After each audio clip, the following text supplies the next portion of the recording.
It's mine, it's theirs, and of course it's yours. We'll be debating, discussing and disagreeing. At times we will disagree, but no one will be cancelled. So joining me today is political editor of the Sunday People and Sunday Mirror, Nigel Nelson, and also broadcaster Danny Kelly. Before we get started, let's get your latest news headlines.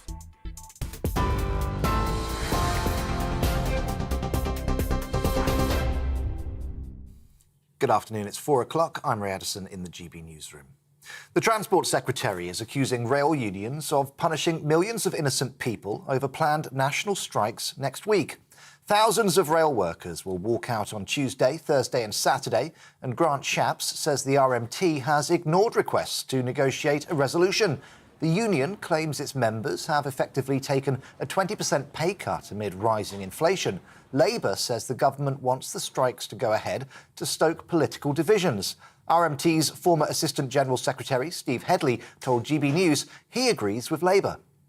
They want a distraction from soaring fuel prices, from the cost of living crisis, and they want to take on the unions. It's a great distraction. It's red meat for the Tory voters. They rally the party faithful. So I think we do, and I think this strike's really avoidable. I think we should be still around the negotiating table, but rather than negotiate in good faith with the unions, Shapps seems more interested in the latest soundbite in the press. Well, meanwhile, rail union leaders say they're seeking urgent talks with the Transport Secretary amid rumours of mass ticket office closures. The Transport Salaried Staffs Association called the measures explosive. After a report in the Sunday Times, it claims there are plans to close every ticket office in England from September. The union says moving to online-only sales would badly impact millions of elderly and disabled people. The Rail Delivery Group, which represents train companies, says no decision has been made. The Labour leader says the Tories are hoarding power in the capital, which is directly linked to the cost of living crisis. Speaking in Coventry, Sir Keir Starmer warned the government's levelling up plans will fail if they don't devolve power outside of Whitehall. Levelling Up Secretary Michael Gove has previously said it's essential to address the UK's regional inequalities. Sir Keir says a Labour government would end one-year funding settlements to ensure councils have more stable income. Hoarding power has consequences. The Tory economic record is terrible. Low growth for 12 years. Stagnant wages. And the reason for this is we're not making the most of every part of our country. We're squandering the potential in our towns, in our cities, in our coastal areas and our rural communities. All the places that you represent, we're squandering the potential. The new head of the British Army warns his troops must prepare to fight in Europe as the war continues in Ukraine.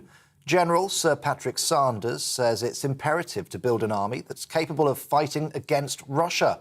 After returning from his trip to Ukraine's capital yesterday, the Prime Minister said we need to steel ourselves for a long war. General Sir Richard Barrons told GB News the British Army is facing the most profound transformation of defence and security for more than 100 years.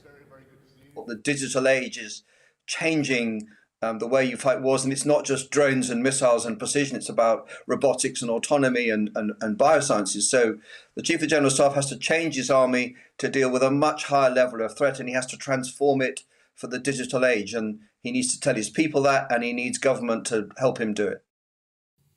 In France, voting is underway in the second and final round of the French parliamentary elections. President Emmanuel Macron, who was re-elected in April against Marine Le Pen, needs 289 seats for a majority in Parliament. But pollsters say his centrist group may fall short as smaller parties make gains. Macron's party won the first round of elections last Sunday, whilst the left-wing alliance came in second place. Olympic champion Dame Kelly Holmes has shared her relief at publicly coming out as gay. The 52-year-old told the Sunday Mirror she's known since she was 17 years old, but kept it secret for decades, living in fear of repercussions as she was in the army. The two-time Olympic gold medalist says hiding it has caused mental health issues, and although nervous, she's now excited that the news is out. This is GB News. We'll bring you more as it happens. Now let's return to Nana Akua.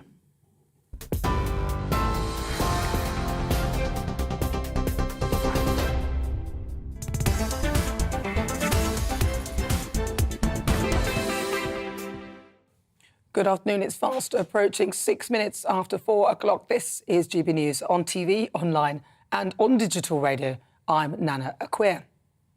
So today is Father's Day, and a lot of people don't know the origins. My little son, Ivory, made a card for his dad, and he delivered it dressed up as Spider-Man. Bless him. Now, I thought I would pick out my 3 of the best and worst moments of 3 fathers of politics, although I'm sure the woke mob will probably soon put a stop to the use of the word father. They've already done it with mother. Let's start with Sir Keir Starmer, Captain Hindsight himself. Although his power evaded him this time, his worst moment, and my God, there are so many, but it has to be Big 8. He went on and on and on about it. And if he'd looked ahead using his powers of hindsight, he would have realised that if you're going to use quality of character against someone, you have to be faultless to avoid being hoisted by your own petard. His best moment was, in my view, tricking his party into thinking he was competent as a leader. No, sorry, very slim pickings. Here he is with him cracking a joke. These aren't the droids you're looking for. No rules were broken. The economy is booming. The problem is, the Force just isn't with him anymore. He thinks he's Obi-Wan Kenobi. The truth is, he's Jabba the Hutt. I tried. All right, next up, let's go for sleepy Joe Biden. His worst moment, or where do I start? Let's go with the most recent. Well, he tripped up the stairs again, so that's old hat. But I love this one. Falling off his bike whilst at a standstill. I mean, to be fair, getting your feet stuck in the toe clips is actually a common phenomenon, which many a good rider has come unstuck with. If it were in isolation, fair enough, but I have an army of clips I could have included. I've just picked the most recent one. My third and final father of politics has to be the birthday boy himself, Boris Johnson, who turns 58 today. Within 6 months of his premiership, he'd had to get Brexit done. Then the pandemic struck. He's had more to deal with than most. He's had to steer the ship, some would say, in the wrong direction. But I don't think any one of the others could have done any better. When most would have chucked down the anchor and jumped overboard, he's kept going. His worst moment, in my view, had to be this one.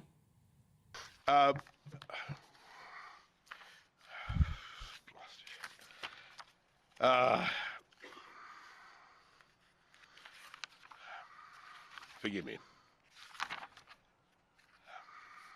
Forgive me. Sorry, that was... you didn't hear much there. I cringe every time I see it. It was the Peppa Pig moment. If it went silent for you on radio, that's because it was actually silent. I mean, it literally is a ground swallow me up whole moment. But his best moment had to be when he channeled Churchill and went to visit Vladimir Zelensky. Although it doesn't work twice in a row. Happy birthday and happy Father's Day, Prime Minister. You can open the Tupperware this time and have a beer. You've earned it.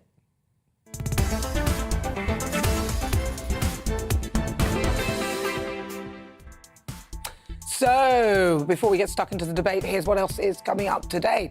Each Sunday at 5 o'clock, I'm joined by a celebrity, a former MP, or someone who's had an extremely interesting career to take a look at life after the job.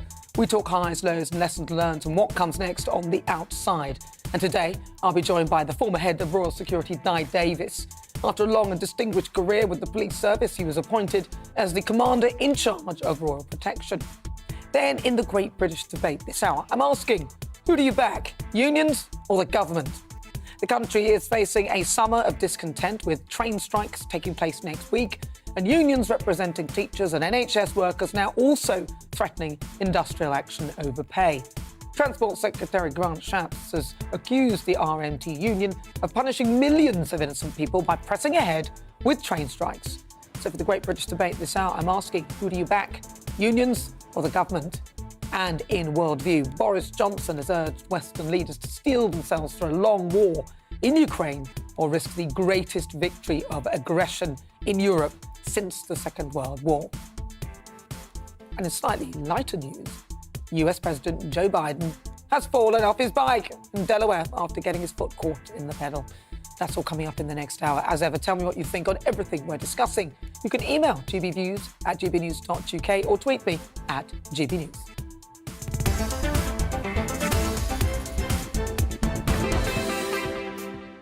Right, let's get started. Let's welcome again to my panel former editor of the Sunday People and Sunday Mirror, Nigel Nelson, and also broadcaster Danny Kelly. Right, so let's talk about this, shall we? Because, I've chosen three fathers of politics. Not that they're any, but I mean, I might as well pick two from here, and then I'll just pick one other random, because I felt that was the right thing to do. Happy Father's Day to my dad, by the way. I don't know where you are, but it's good to talk to you. No, I'm joking. Do you know where he is? No, I think I know. Estranged. Yeah, well, sort of. Anyway, so I'm going to start with Nigel, because he's new to the panel this Sunday. So, Nigel, what do you make of that then? You know, who would you say has done a good job in politics? Well, you see, I think Keir Starmer's done a better job than people give him credit for. I don't like the joke he told at PMQs this week. I think he went over the top because people had a go at him for being boring. And so to show he wasn't boring, he told a very bad joke. Don't fall into that trap. Rise above it. That would be my message to him. But of the three of them, that I think that certainly Keir Starmer has had a better time of it. Of course, it could all come to grief with Beergate if he ends up with a fine. But at least he would go out honourably in the sense that Boris Johnson wouldn't quit when he had a fine. Keir Starmer will if he gets one. Well, if you say that's honourable, whatever. But let's see what you have to say. May I ask, what is Keir Starmer's finest moment, would you say? Sorry to throw it back at you, Nigel. No, that's an interesting point. The finest moment. Yeah, or maybe a couple of decent ones. Well, I mean, I think that most of his PMQs, when he does his forensic examination of the Prime Minister, they are brilliant. What I think that he does need to do now is to tell us what his vision actually is. I think that what he hasn't got right is he needs some kind of political philosophy, which he doesn't have. That's what Tony Blair came into government with. It's what Margaret Thatcher had, and that underpinned the whole premiership. Do you know, I think your response is fascinating, and I tell you why. Because as journalists, we tend to focus on things. After 18 years at the BBC... I was calling broadcasting.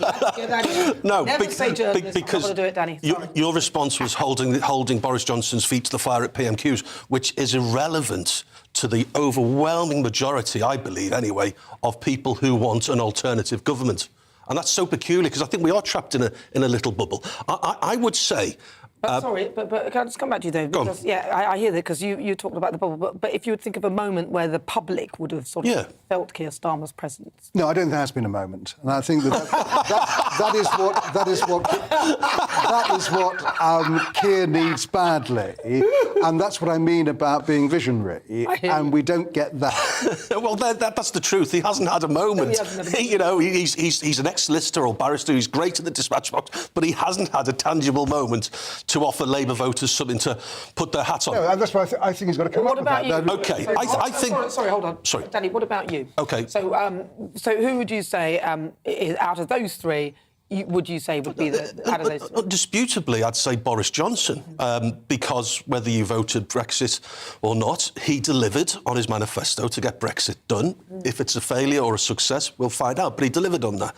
I think he's been instrumental in keeping the morale of the Ukrainian people up, I really do. And his sternest critics, who pathologically despise him because of Brexit, they can't even give ground on that. Now, you could argue that he only flies over to shake Zelensky's hands to take the spotlight away from domestic issues, and that might be true. But I think the bigger picture is the morale of the Ukrainian people, and I think that's his finest moment to date. I really do. Brexit, but all he the rest delivered. of the moments have been bad ones. No, Brexit. I don't think they have. Would you think they have? Well, I mean, it obviously depends on where you are on Brexit. But at least he's had a moment. I mean, but Brexit, he hasn't got done yet. I mean, we still have the problems with Northern Ireland. Yeah. And if you look at what is going on with Boris Johnson, forgetting about Partygate, what I'm finding is it's either total incompetence or it's really sinister. So when it comes down to the Northern Ireland Protocol, if the intention was always to break the treaty that he actually signed, I find that sinister. Yeah. The idea that the Rwanda flight would ever take off was pretty unlikely. if this is a measure to take us out of the European Convention on Human Rights, that's sinister. Well, within the Northern Ireland Protocol, there was provision with the deal with the EU that if it wasn't going to work, that they could renegotiate and work it out. And that's what negotiation is, right, ultimately. So if it's not going to work, and we must also put some of the blame towards the EU as well, because it's not just, you have to have a negotiating partner that's willing to move. Yeah, but and they're not willing to what was in the Northern Ireland Agreement was Article 16, which meant that you could override it because problems actually occurred. That's what we could do now, and we're not. What we're saying is we signed up to a text with the EU, and now we're saying we've got to substantially rewrite that text, having already agreed it. That's the difference. What he should be doing is going for Article 16, but no, what they actually want to do is rip up the whole thing and effectively start again. Now, that is not keeping your word, and it's certainly a breach of international law. I would also, just to say one of his finest moments was when we did get Brexit done. That gave us the flexibility to move autonomously with the vaccine rollout.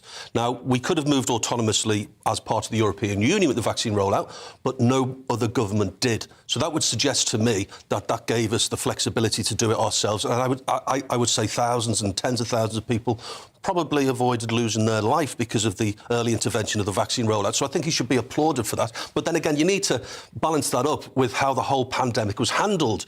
But I would be fair to them to say, look, no one expected this. No one knew about this. No one could see it coming. So everybody was having to deal with it instantaneously. So I think the vaccine rollout was a massive success. If you compare it as well to the other countries as well, most people did, I mean, most of them messed up and didn't know how to handle it. It wasn't an easy thing to deal with. And I'm not convinced that Keir Starmer would have done a better job.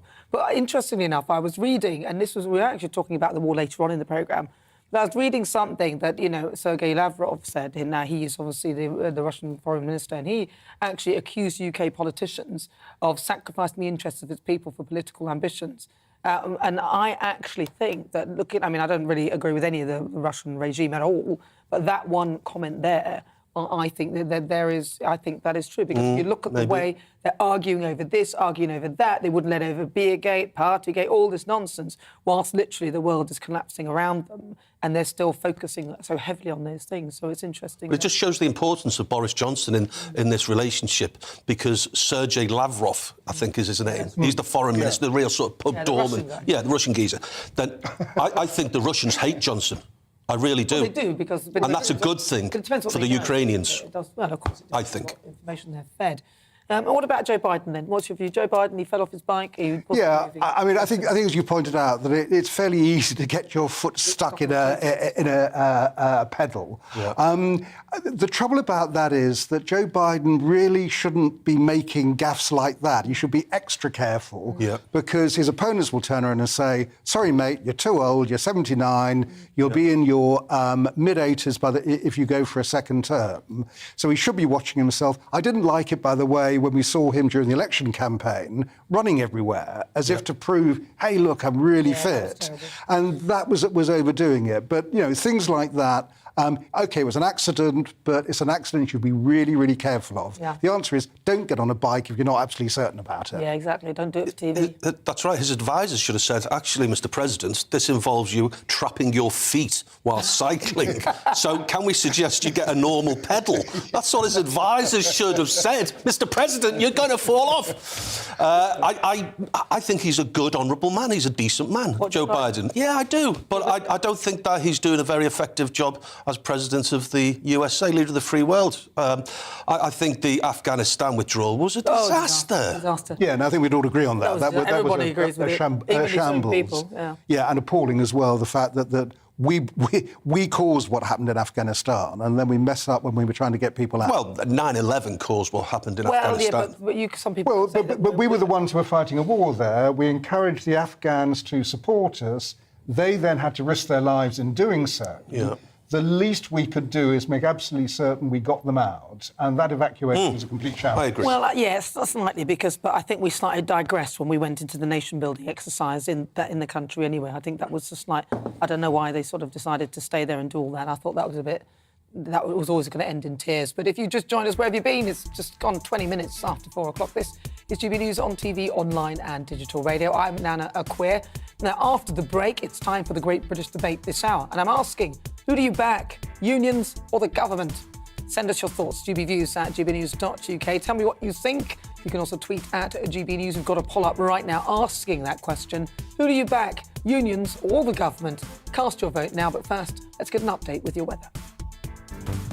Looking ahead to this evening's weather, and the UK is looking dry and clear for many, but there could be a few showers in southern England. Let's take a look at the details. It will be a cloudy end to the day across the southwest of England. There could be spots of rain as showers push in from the Channel. Skies will be cloudy to end of the day in the southeast of England as well. There could be spots of light rain here and there, but it should stay dry for most. It will be a dry end to the day in Wales, with largely clear skies here. But winter will turn chilly after the sun sets. Highs of 19 degrees. Patchy cloud will push into the Midlands this evening, but it will stay dry across the region. Skies will clear later and it will be chilly in the countryside. It'll stay mostly dry across northern England through the evening, but a brisk coastal wind will push a few showers to the northeast. Highs of 19 here. There'll be clear skies across Scotland this evening, breezy around the coasts, but lighter winds inland. It'll turn chilly tonight with lows of 2 degrees in some spots. It will be a dry end to the day in Northern Ireland with plenty of clear spells here. Highs of 17. Showers in the south will ease tonight, leaving most places dry in the early hours. Chilly tonight, particularly in the countryside. And that's how the weather's shaping up overnight into tomorrow morning.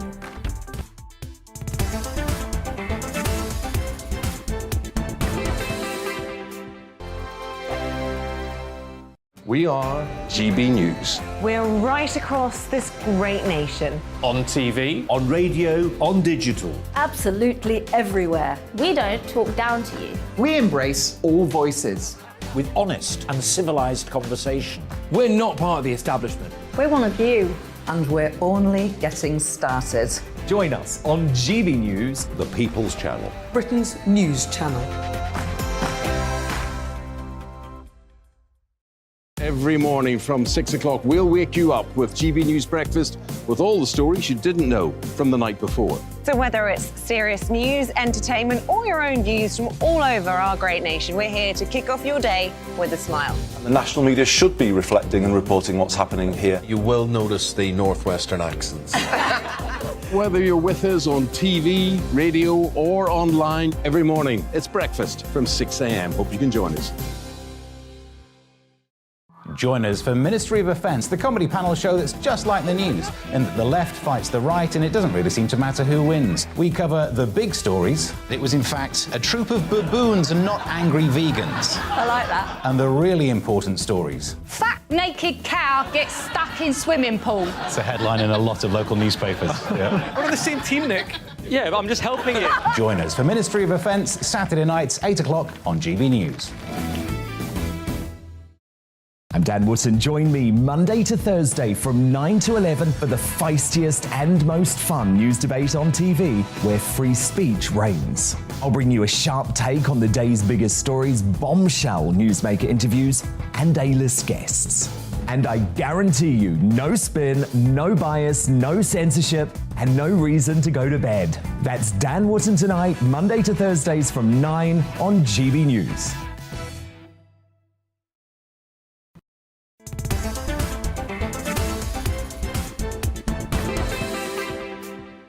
Good afternoon. It's just coming up to 25 minutes after 4 o'clock. If you've just tuned in, where have you been? This is GB News on TV, online and on digital radio. We are the People's Channel. I'm Nana Akua, and it's now time for our Great British Debate this hour. And I'm asking, who do you back, the unions or the government?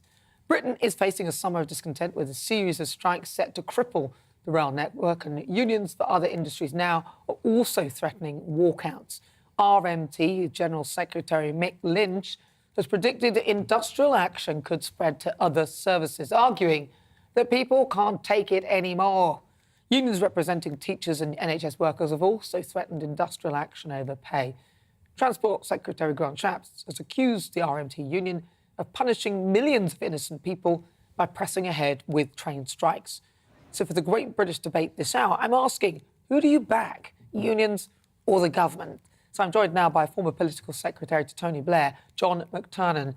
John, thank you so much for joining us. Now, John, first of all, just to sum it up, why are the unions striking?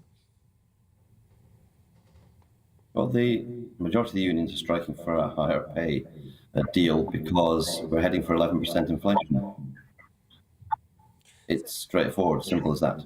Yeah, because I understood it was pay, and also they were planning to cut 2,500 posts as Network Wealth through voluntary redundancy. And I thought the other thing was that they wanted the reforms which could increase weekend shifts and sort of scrap some of the restrictive. So I thought that was all in there.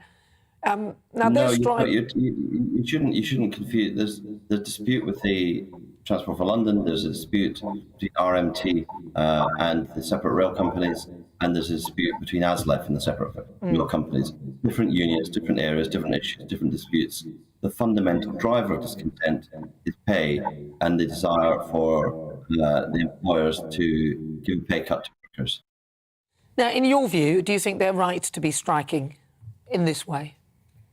I think that all the unions and everything I've heard them say is they want to have a negotiated settlement. And on the railways, it would be entirely possible to have a negotiated settlement, but the government are interfering and saying that the employers, who are not the government, the employers, the rail companies, the government is saying that the employers can't make a deal, which I think makes it really hard for the employers and impossible for the unions to come to a deal because they're negotiating with their actual employers, and their employers are being forbidden to make a settlement. So, in your view, then, do you think that they're right to then strike? Because that's what's happening. They're striking because they can't carry on negotiations. I mean, that if I worked on the rail, I'd have made a vote in a ballot. These unions only use strikes as the last resort to try to force the seriousness of the issue onto the employers. But like, as I said, the government are preventing the employers making a deal, coming to a settlement and stopping the strikes. Government themselves, if they cared about this issue, would either back off out of the dispute or they would simply say to workers, just work from home for this week. And that would cut any disruption to a tiny amount. So how are the government sort of stopping them from sort of trying to solve this dispute? The government have instructed the train operating companies not to come to a settlement. If you read the papers in the last few days, Department for Transport are acting as though they are actually a rail company. They're not. We have a privatised railway network, and the deal used to be in privatisation was when you privatise something, private companies have negotiations with their unions, and I think that the government have got themselves into a funny situation where they want to say they run the railways, but if they run the railways, they should be in the negotiation. They should fully nationalise everything, and they should speak to the unions directly. But they want to use the structure of the rail network against the rail unions. No one in a union ever wants to vote for a strike. You go and strike, you lose pay.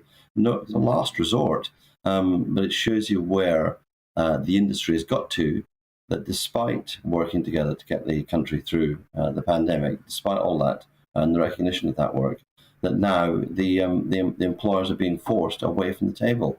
All they need is negotiation, and people on both sides give in and give up something in a negotiation. That's how disputes are stopped.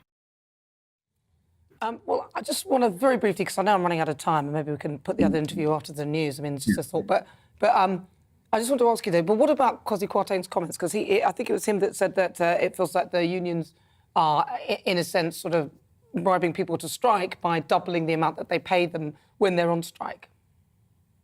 Yeah. Unions hold strikes when their members want there to be strikes. This government has made it incredibly difficult to hold a successful strike ballot. So when there's a strike, the government should think really hard about insulting the workers, because the workers have thought really hard about this. And one thing workers do is they put some of their union money aside every month. They put it aside for a strike fund. So if you go on strike, you can be compensated by the union out of the strike fund. And for Kwasi Kwarteng to suddenly wake up and go, do you know what?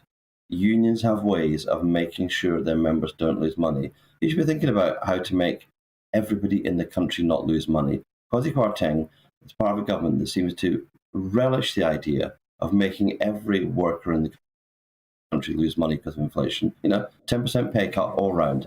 We are just months away from when the Prime Minister said that there's nothing wrong with high prices as long as high wages match them. And suddenly he's flipped, absolutely characteristically, flipped from going, high price can be matched by high wages. And now he's saying you can't have pay increases. But again, totally characteristically, it's not the Prime Minister who's trying to enforce pay cuts. It's actually his minister. OK, well, listen, John McTernan, thank you very much for your thoughts. He's the former political secretary to Tony Blair. I'm also joined by a former editor of The Sun, Kelvin McKenzie. Kelvin, thank you very much for joining me. Sorry for keeping you waiting. So who do you back then, Kelvin, the unions or the government? Well, actually, I actually back the ordinary British public who are being used by the RMT as a battering ram to gain a pay rise, to which I've no idea whether they're entitled to it. All I do know is that the people who will be picking up the tab are one of two people. And in my case, and in many people's case, watching your programme this afternoon, are the same person. Either it will be in the ticket prices going up dramatically, which are already, by the way, the most expensive in Europe. Or secondly, it will be going that the Exchequer will have to pick up the bill. The taxpayer will have to carry on subsidising. The subsidies of our rail network are absolutely huge. I think over the last 18 months, 2 years, it's been like 24 billion quid. There wouldn't be a train network were it not for the poor bloody infantry known as the commuter and or the taxpayer, many of whom are the same people. And it is a ridiculous argument to suggest that in some way that people are entitled to pay rises because inflation goes up. So what happened if inflation went up to 40%? The issue we have in our country is that the state-run industries and the state-run unions that operate them, right, are in a position of maximum power without any pain. So they've put money aside so if there's a strike, they get paid in full, whereas we get our lives totally disrupted. And it is not right that. So we should go over to the system, which is in Italy, France, Germany, where there is a certain amount of trains which are guaranteed. And we should apply that, by the way, to the teachers, and we should apply it to the hospitals. The idea that all these state-run employees think they can just use us, right? They like our taxpayers' money because it pays their wages, right? But they don't like it when we turn against them. And I think it's an absolute disgrace. And the idea that people like this guy Lynch coming on there talking about class war and battles, it's to do with money. And at the end of the day, we either have it or we don't have it. And the truth about the matter for the railways, we do not have it. And where I live in London and the southeast, we have a massive commuter network who are driving people to work to pay taxes to subsidise our railways. Right. My advice to people is that they should demand from their MPs that we stop subsidising these people's pay rises. Anybody who goes to Waterloo Station, all you ever see with the employees there is a load of people sitting around doing nothing. It's incredible. Well, listen, Kelvin, thank you so much for your view. That's Kelvin McKenzie. He's the former editor for The Sun. And when he talks to subsidies, I can tell you now that for the past 2 years, £27 billion, it's about £1,000 per household, was used as a subsidy to the rail industry. Right, you're with me. I'm Nana Akua on GBNews, on TV, online and on digital radio. Still to come, we'll continue our great British debate this hour. And I'm asking, who do you back, unions or the government? But first, let's get your latest news headlines.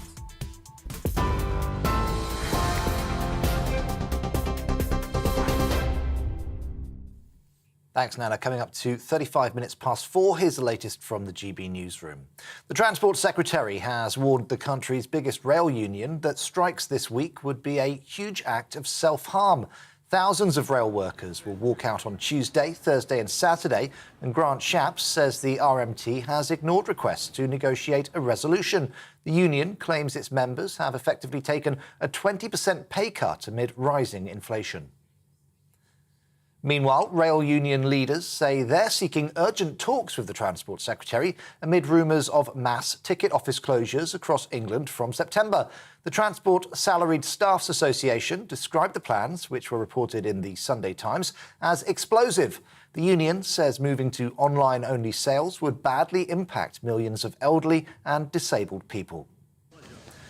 The Labour leader says the Tories are hoarding power in the capital, which is directly linked to the cost of living crisis. Speaking in Coventry, Sir Keir Starmer warned the government's levelling up plans will fail if they don't devolve power outside of Whitehall. Levelling Up Secretary Michael Gove has previously said it's essential to address the UK's regional inequalities. The new head of the British Army warns his troops must prepare to fight in Europe as the war continues in Ukraine. General Sir Patrick Sanders says it's imperative to build an army that is capable of fighting against Russia. After returning from his trip to Ukraine's capital yesterday, the Prime Minister said we need to steel ourselves for a long war. In France, voting is underway in the second and final round of the French parliamentary elections. President Emmanuel Macron, who was re-elected in April against Marine Le Pen, needs 289 seats for a majority in Parliament. But pollsters say his centrist group may fall short as smaller parties make gains. On TV, online and on DAB+ radio, this is GB News. Stay with us. Nana will be back in a moment.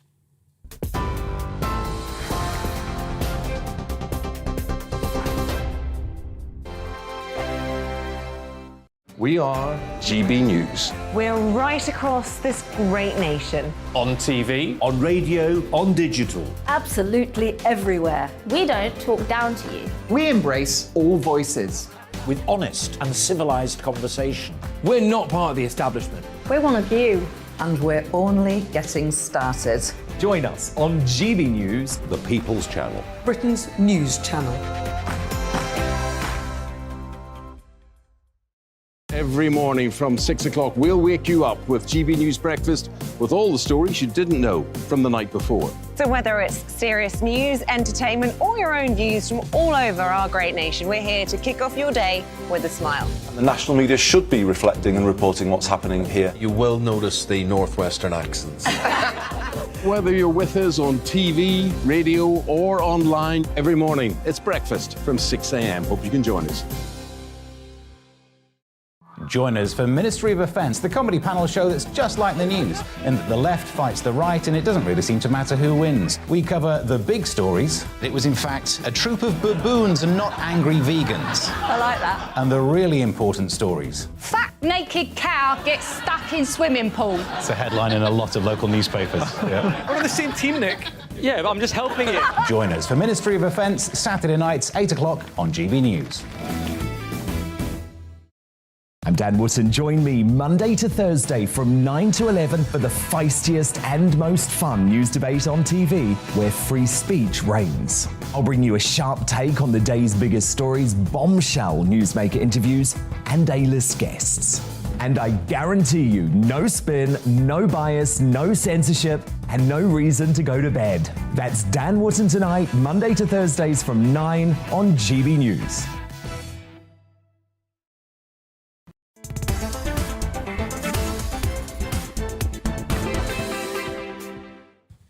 So welcome back. If you just tuned in, I'm Nana Akua. This is GB News on TV, online and digital radio. And it is time for our Great British Debate this hour. I'm asking, who do you back, unions or the government?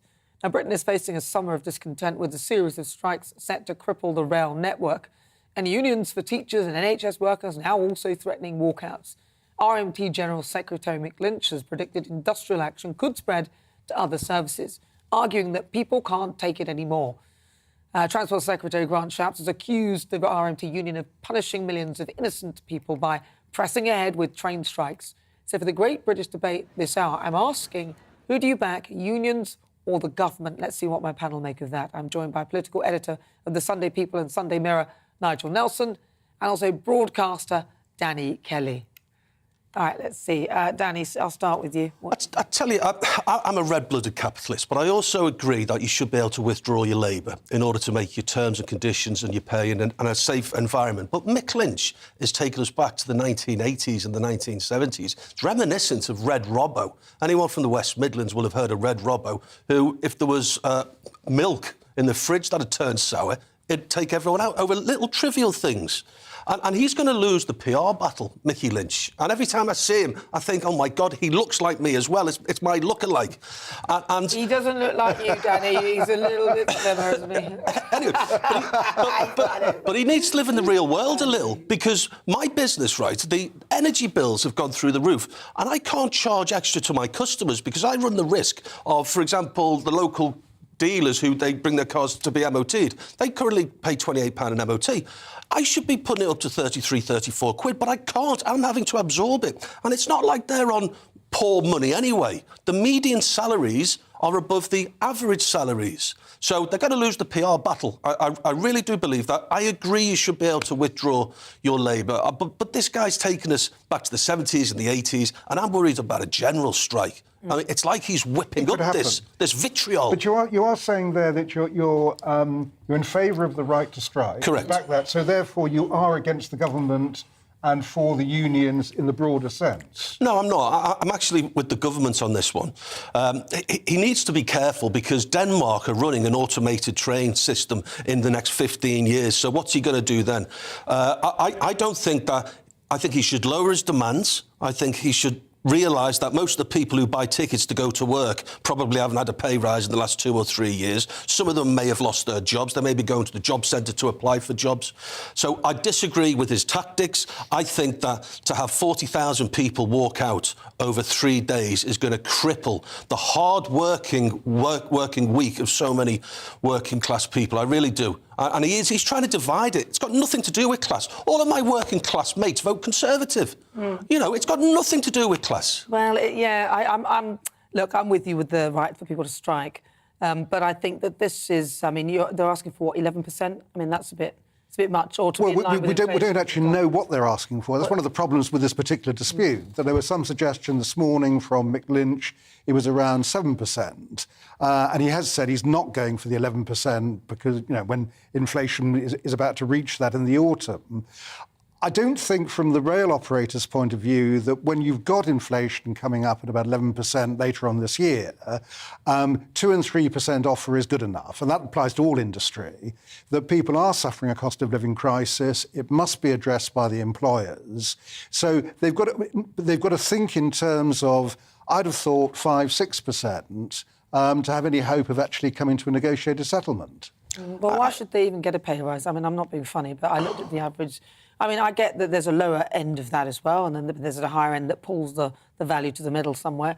But, I mean, you know, look, we're all going through this, and actually, when I spoke to somebody about giving people more money and also increasing, you know, so they've got more disposable income, it actually helps to increase inflation. No, it does. So once that happens, if you get to, but that's what I'm saying. It doesn't make sense to ask for this pay rise in the midst of inflation because it will push inflation further, and therefore you're not going to benefit. It has an inflationary effect, but provided you keep pay rises at below the inflation rate, it is not an extreme effect. So at the moment, what people need is help with the cost of living. The mixture of that would come through the government help they've offered. The other help should come through pay. And that's what I'm talking about, 5 or 6%, because you're then dividing it down the middle.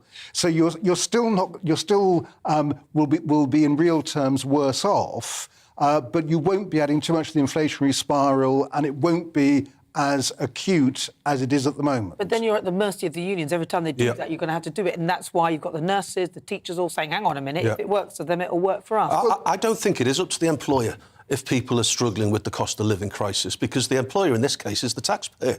So we are, if you like, we're all struggling with the cost of living crisis, yet we're being asked to bail out 40 or 50,000 RMT representatives, and it's with our tax money. I don't know of any other business. Say, for example, I don't know, Nana, I'm guessing you haven't had a pay hike with the cost of living crisis. Well, and I'm not going to say. But I bet you... but of course you haven't. Of course you haven't. So I disagree. I think we should be in it together.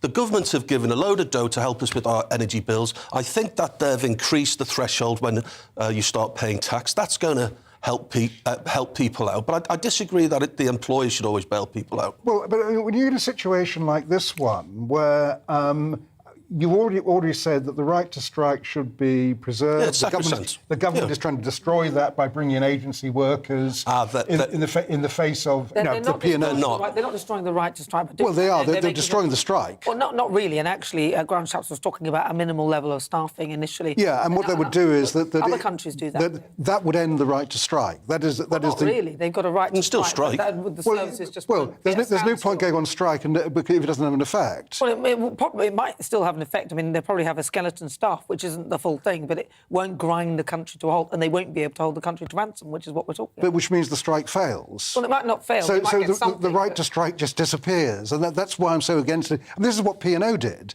P&O were bringing in lower paid workers from abroad, agency workers. That's the kind of thing Grant Shapps is talking about. And here's a bloke, he's the Transport Secretary, he's in charge of the railways, and he's going around the place saying, "Ooh, not me, Gov, not my fault," whereas he should be there helping to sort out this dispute, and that means talking to the unions and the employers rather than passing the buck. Well, they just want more money, though, and at the end of the day, it's just not realistic. I just think they're not paid really badly. If they're paid really badly, what about the nurses? What about, even doctors aren't paid that well? What about the police? What about all these other services that are public services that are going on during this crisis? This is where Daniel's talking about the general strike idea, which is where we might, I think this is where we might be going. £27 billion over the last 2 years to keep this service sort of afloat. As it should be, as a public service, and it should be in public control. I'd rather not see rail operators making their own profits and lining their own pockets.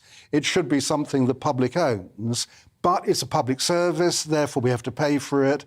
If that has to come through subsidies rather than just ticket prices, then so be it. The irony is that the taxpayers, if they want a pay hike, it's you and me who are having to pay for it. It is, but the same thing applies to nurses. I mean, the NHS... But they're not threatening to go on strike, though. Well, not yet. There are rumblings of industrial action from the nurses now. We've got the teachers, again. Yes. But I would say that nurses deserve a few quid more because I think their salary's fairly low. That's right, it is. But the train drivers, and we mustn't focus on the train drivers. No, there are other people. Of course, yes, but the median salary for a vast spectrum of staff, I think, is above the average wage in the UK. It depends on what it is. I mean, but generally speaking, if you work in a ticket office who might lose their jobs, it's 29,000 quid for working in a ticket office. Well, that's not bad, is it? Just handing out tickets. No, average salary is about 25 grand, isn't it? 30. Oh, is it 30? 30. Okay. No, I thought it was in 20. I thought it was 25 grand. 27 or something. But nurses, the average is about 31,000. Yes, that's right. They're paid lower. But a cleaner on the railway only earns 16,000. So there are people there who are low paid. And you've got the extra problem that any kind of increase to 3% would include job losses, and that would be compulsory redundancies. And there are 2,500 maintenance workers who are set to lose their jobs. There is a safety issue with that. Well, they've got some. They're doing it through voluntary redundancy. That's as long as they keep it voluntary redundancy. But even then, it then means that these people won't be replaced. So voluntary redundancies, they're bringing down. They need to save about 500 million a year. There are 1 million job vacancies out there as well.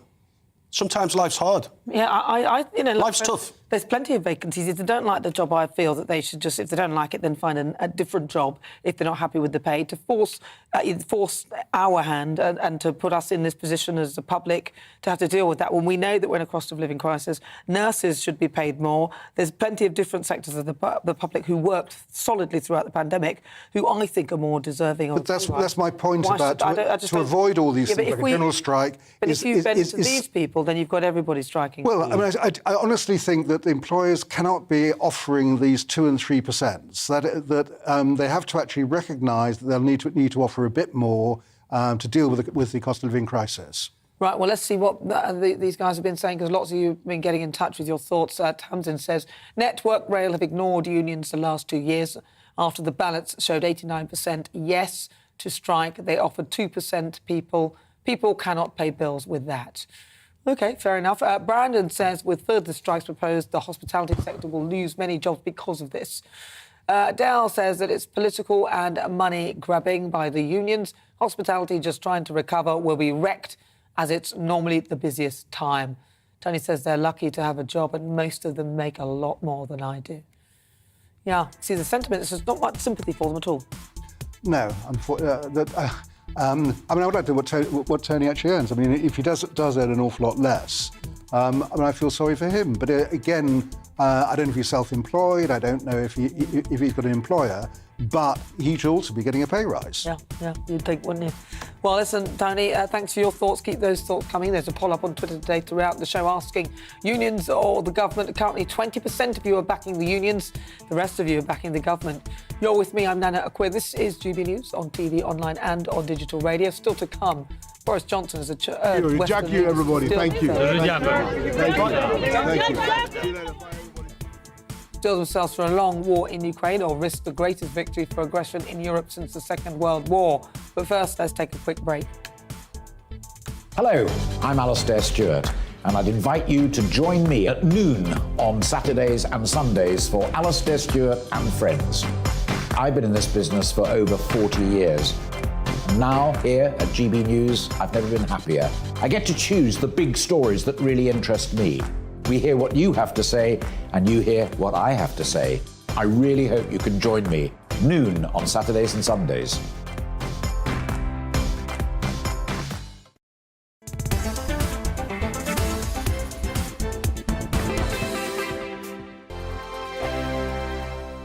We are GB News. We're right across this great nation. On TV, On radio, on digital. Absolutely everywhere. We don't talk down to you. we embrace all voices.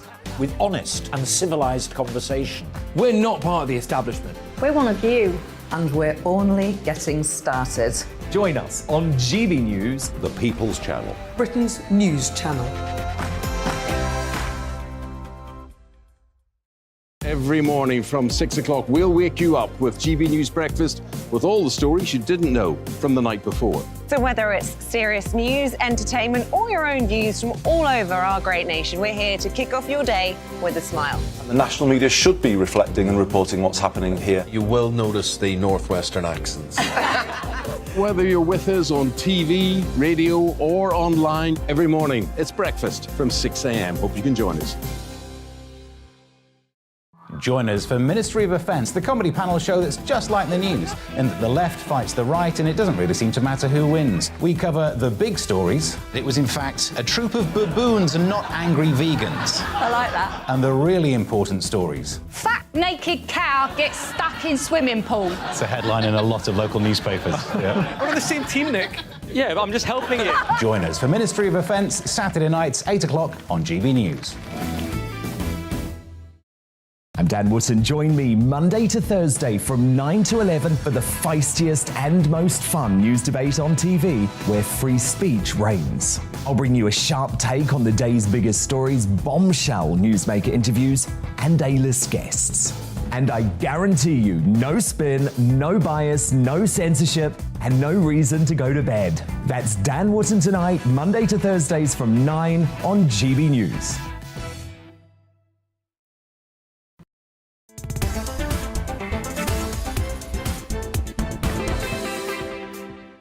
Good afternoon. It is fast approaching 5 o'clock. I'm Nana Akua. This is GB News. We are the People's Channel, and it is time for Worldview.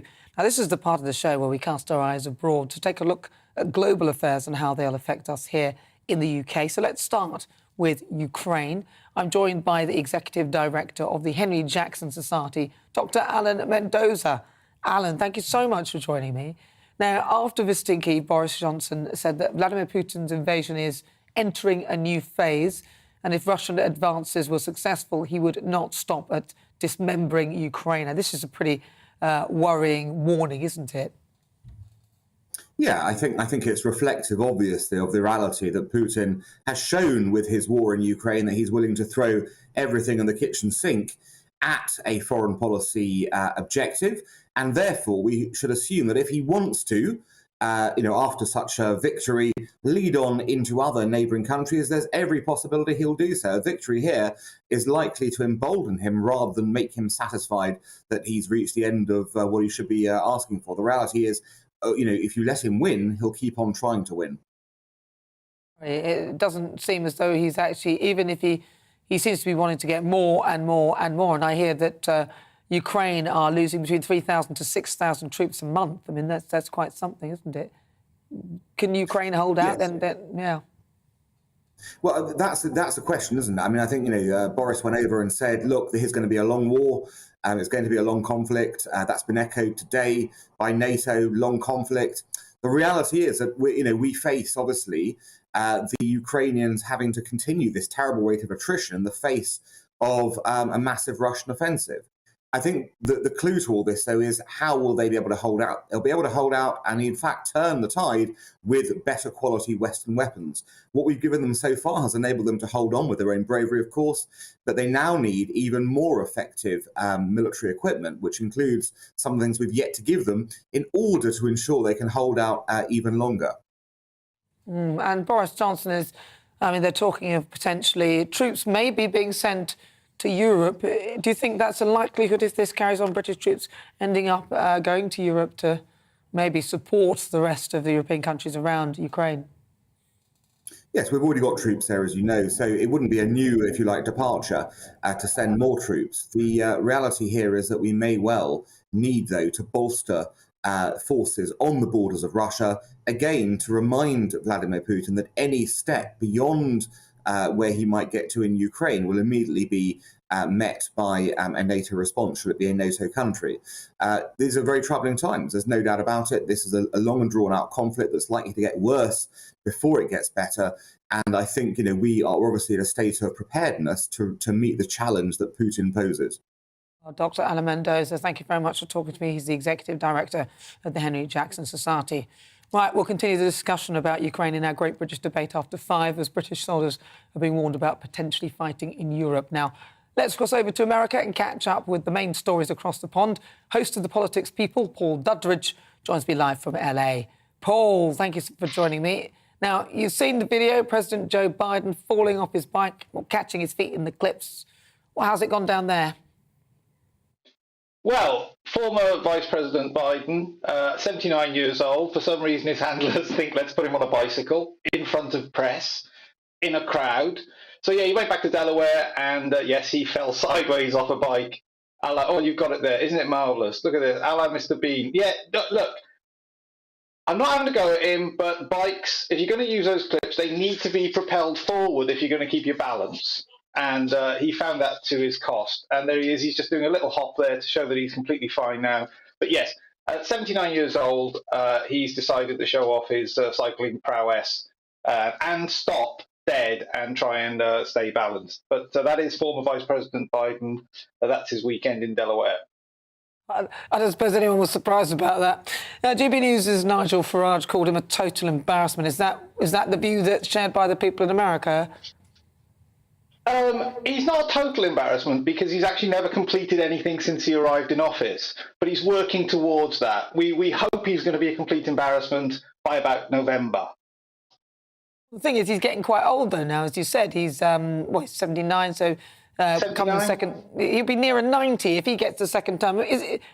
People must be worried because Kamala Harris isn't really making much headway. If he's going to be too old, isn't he, even if the Democrats do win a second term? Yeah, well, if they win a first term, that would be a lovely turn of events for them. It's he is going to be nearer 90 than 80 if he completes a second term, and that can also happen. But all his AOC people like Alexandra Ocasio-Cortez, they're not even coming out and supporting him, so he will not be running in 24. He will not be running, so we can put that one to bed. He won't be running. He may be cycling.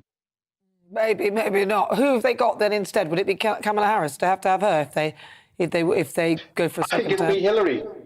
You think Hillary? It'll be Hillary. Yeah, Hillary Clinton. I think that's the Hillary. I think even Trump couldn't beat Hillary next time round because they figured out even if they do it legitimately, I don't think Trump could beat her because just of the popular vote, and in 2016 she just didn't get her people out and didn't go and campaign in Wisconsin, etc. So I think it's going to be Hillary, and I think that's what the background noise is that she is being. Look how many comments she's making that are actually quite arch political. So that's what I think is in the background if she's coming back. You think it's Hillary? Hillary's coming back. Well, listen, Paul Dudridge, it's always a pleasure to talk to you. Thank you so much for joining us. That's Paul Dudridge from the Politics People podcast, live in LA. You're watching me. I'm Nana Akua. This is GB News. More to come in the next hour.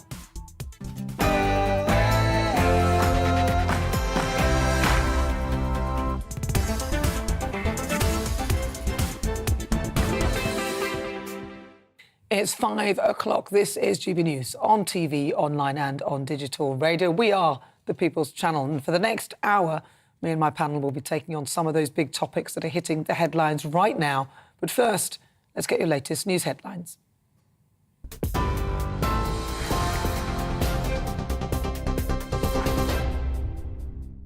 Thanks, Nana. Good afternoon. It's 5 o'clock. I'm Radisson in the GB newsroom. The Transport Secretary has warned the country's biggest rail union that strikes this week would be a huge act of self-harm. Thousands of rail workers will walk out on Tuesday, Thursday and Saturday, and Grant Shapps says the RMT has ignored requests to negotiate a resolution. The union claims its members have effectively taken a 20% pay cut amid rising inflation. Labour says the government wants the strikes to go ahead to stoke political divisions. RMT's former Assistant General Secretary, Steve Headley, told GB News he agrees with Labour.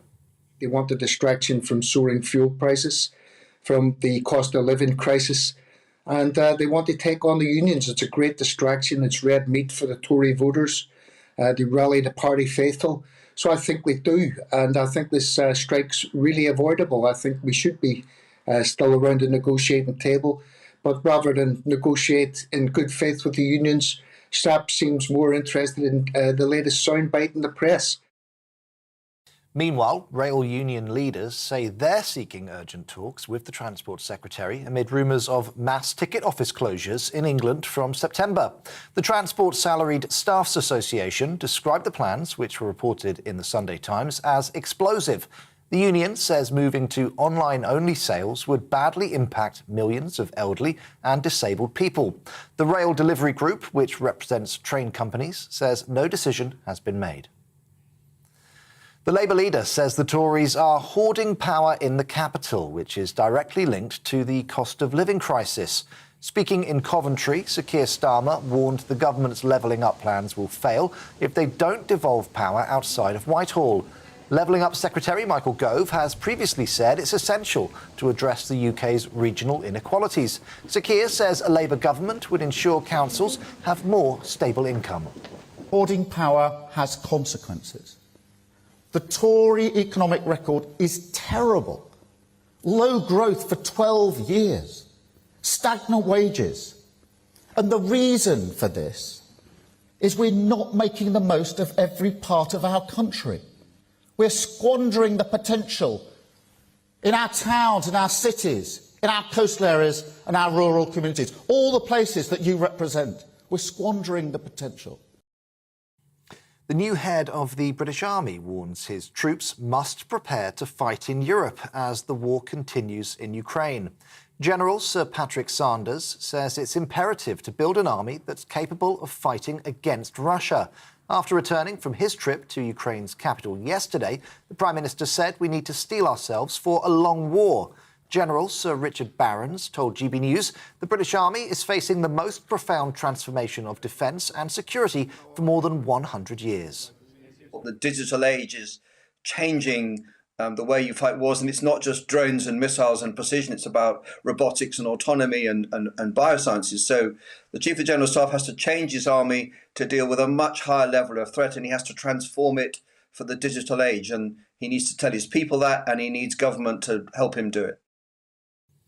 In France, voting is underway in the second and final round of the French parliamentary elections. President Emmanuel Macron, who was re-elected in April against Marine Le Pen, needs 289 seats for a majority in Parliament. But pollsters say his centrist group may fall short as smaller parties make gains. Macron's party won the first round of elections last Sunday, whilst the left-wing alliance came in second place. And Olympic champion Dame Kelly Holmes has shared her relief at publicly coming out as gay. The 52-year-old told the Sunday Mirror she's known since she was 17, but kept it secret for decades, living in fear of repercussions as she was in the army. The two-time Olympic gold medalist says hiding it has caused mental health issues. And although nervous, she's now excited that the news is out. This is GB News. We'll bring you more as it happens. Now back to Nana Akua.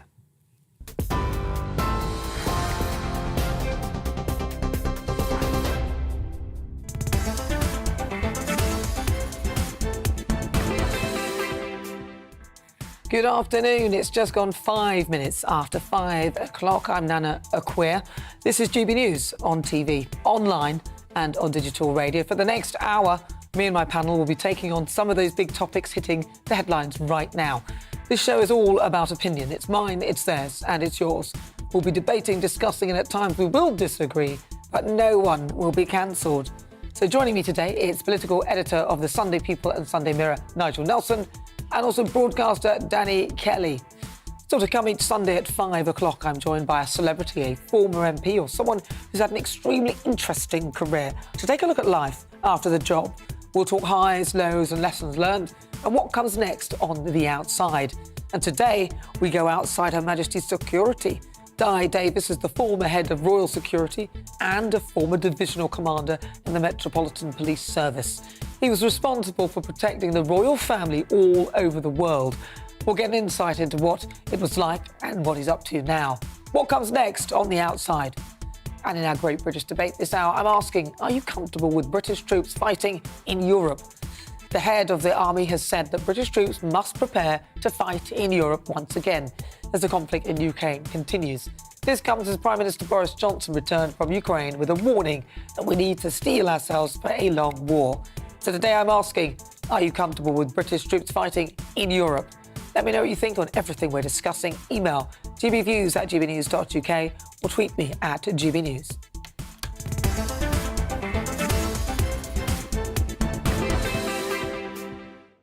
Right, so now it's time for Outside. And today I'm speaking to someone who knows what it's like to have the safety and security of the royal family in his hands. Dai Davies used to be the head of Royal Protection and was also a divisional commander in the Metropolitan Police. He was responsible for palace and personal protection throughout the UK and worldwide. And I'm pleased to say, Dai Davies, the former Royal Head of Security, joins me now. Dai, welcome. Wow, I mean, that is... Hello, welcome. Good to see you. You look different in the other picture. You've got a bit more of this going on. It's great. Now, talk to me then. Well, it's only at Christmas. I get a job as Father Christmas now. You know, you ask what I'm doing now. Well, I didn't want to say it, but yes, you do. You do bear a striking resemblance. So talk to me then. When were you head of Royal Security, and talk to me about what it was like? Well, I was selected back in the middle 90s, and prior to that, I'd been the head of operations for West London, amongst other jobs, catching criminals, which is something I've enjoyed doing for most of my career and still do to some extent. But yes, I was selected, and I don't think I realized the enormity of the job and what it actually entailed. And I took it fairly easily, perhaps wrongly, but one of the first things I do was actually review how it was done, because I was concerned in some areas that my predecessors perhaps hadn't done it as well as they should have. And history, which I now know particularly well because I'm a historian and I lecture on the history of the attacks on the royal family, both here in this country and on cruise ships, which is a hell of a job, as you can imagine. But no, it was quite a job. And to this day, I don't think I quite realised the stresses and strains that goes with it. Now, when you say Royal Security, people might not understand that you had hundreds of people that were working for you. That must have been a real challenge. So in your capacity, what was the most difficult part of leading the Royal Security? Well, in the first place, it was to amalgamate both the uniform, the people you see are outside guarding Buckingham Palace, Windsor, and all the rest of it, and to make them a coterminous team with those that travel the world protecting them, along with the special escort group, who are the motorcycles and the special escort people. So the first job was to create an unified team from 2 and almost 3 separate units.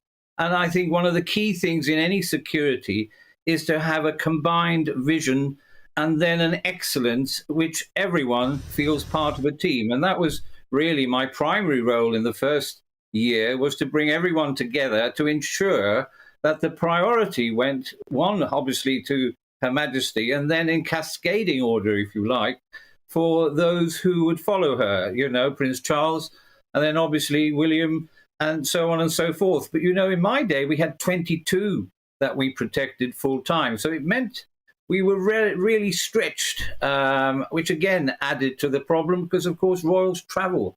And again, they go up to Scotland in the summer and so on, and Sandringham. So it was an amazing job, really.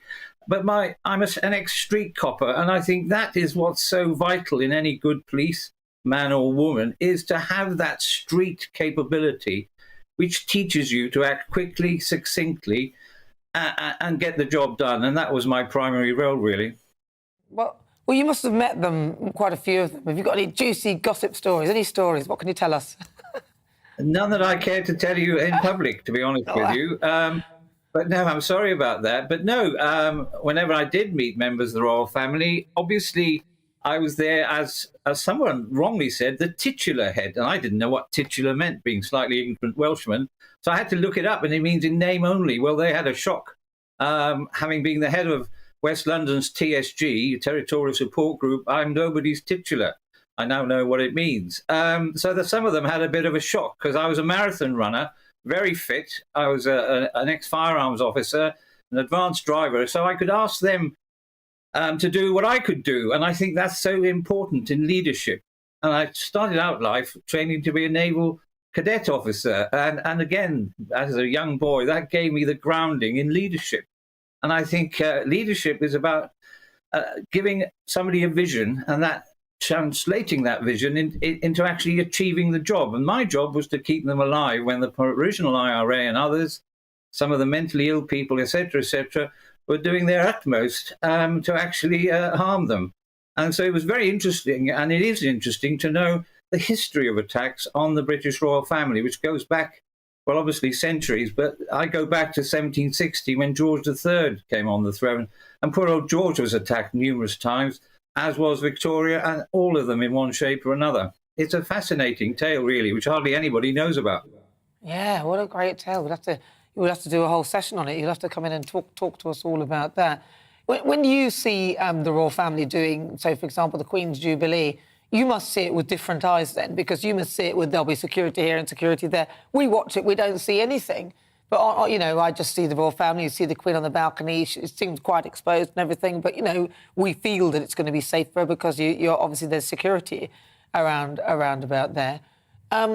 You talked about connecting and talking to all the different parts to make sure that everything runs smoothly. But in protecting the royal family, what would you say was the most difficult thing that you had to do? Well, to ensure that the planning and coordination, both within the police service, and there's many different parts of the police service in London, but again, when they travel around the country, you have to coordinate, or rather my teams did. And I was very lucky, you know, I had many senior officers who, like me, had considerable years of experience. Many of them had grown up from the rank of sergeant to chief inspector superintendent. So they're all pretty expert, and it's divided into teams. And what you have to have is teams which are properly led, properly fit for purpose. But planning is the key issue. But then always have a what-if scenario, plan B and C if necessary. What I always look for is what contingency is there, one, to prevent it in the first place, and you learn from the history how that can happen, not only from protecting the British royal family, but the American presidents, the Israelis, anyone, the Indians, anyone who's been subjected to attacks. And our royal family as I say, unknown to many, have been people have tried to do harm to them throughout the centuries. But in the last century, and Queen Victoria, she was attacked 9 times, but the plots against her and her children were huge. So you learn from that. And ironically, the Jubilee against Queen Victoria in 1887, there was a plot to blow her up at Westminster Abbey. Now, that would have scared me.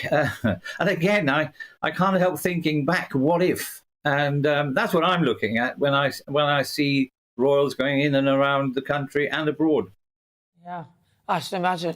And did you speak to the Queen much? Because if you're close protection, I presume you would have been quite close to the Queen. Did you get to speak to her much?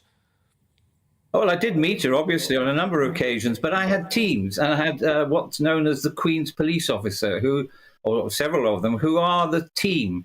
So in my role, it was a strategic role rather than hands-on, although I did go out and I did travel occasionally, one, to see, in the first place, how did they do it, but secondly, just to keep an eye on things. But no, the main, with Prince Charles, with William, they have their own teams, or it did in my day, where they get to know them very well, and that's how it's done, and then through the private secretaries and so on and so forth.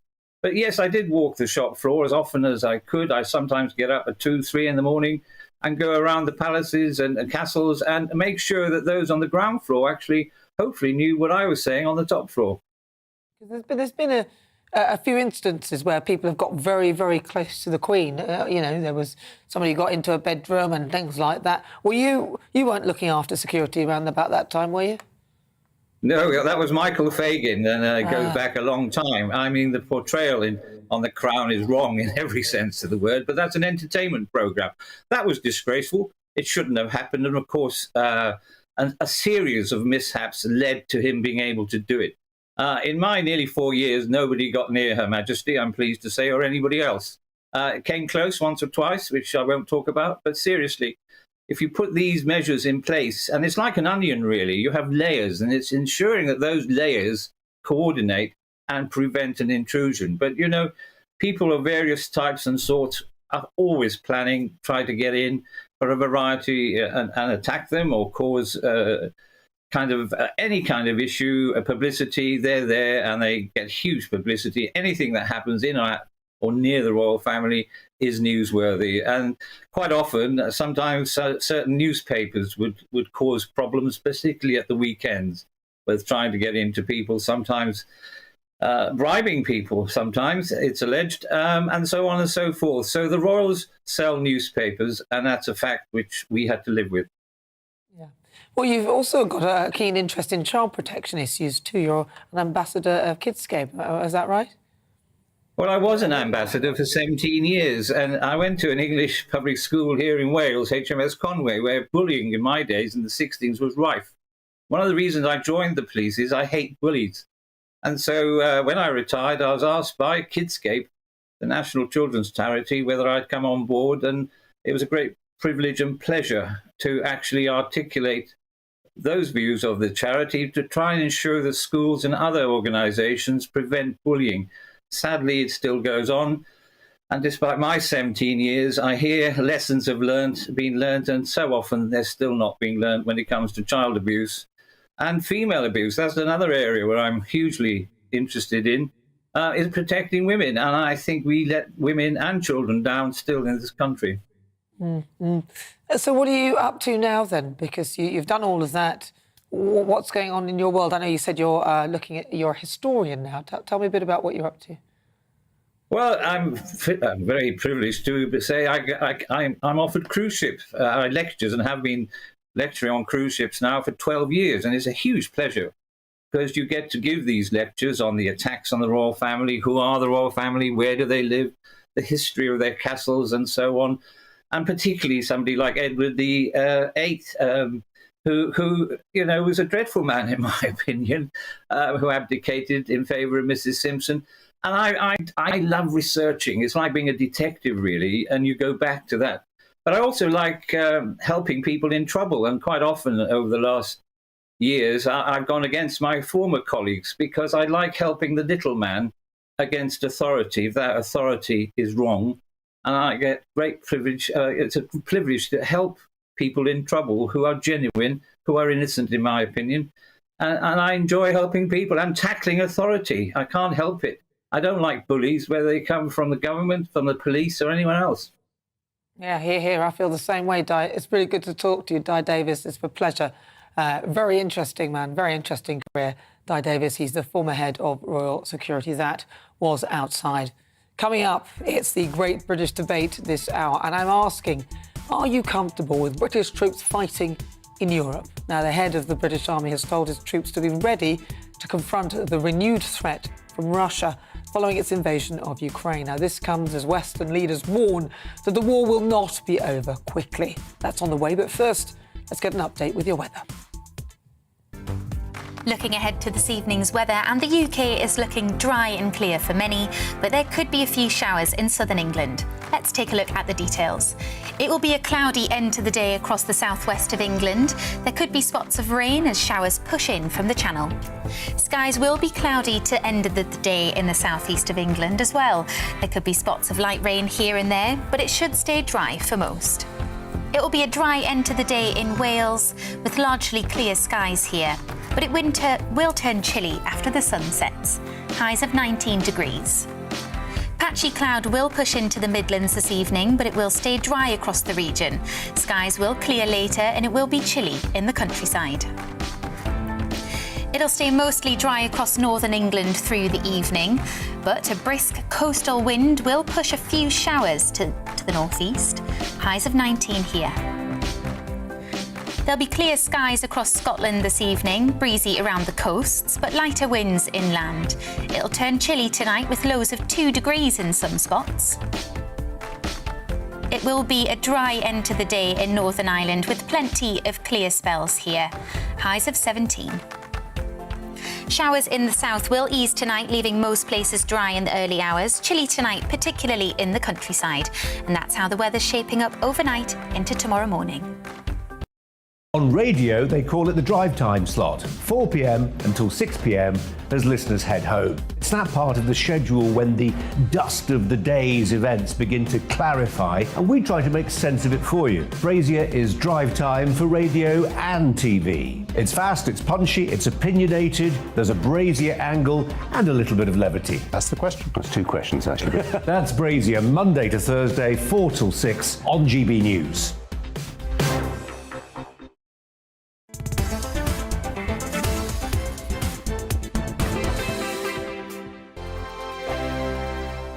We are GB News. We're right across this great nation. On TV, on radio, on digital. Absolutely everywhere. We don't talk down to you. we embrace all voices. With honest and civilised conversation. We're not part of the establishment. We're one of you. And we're only getting started. Join us on GB News, The People's Channel. Britain's news channel.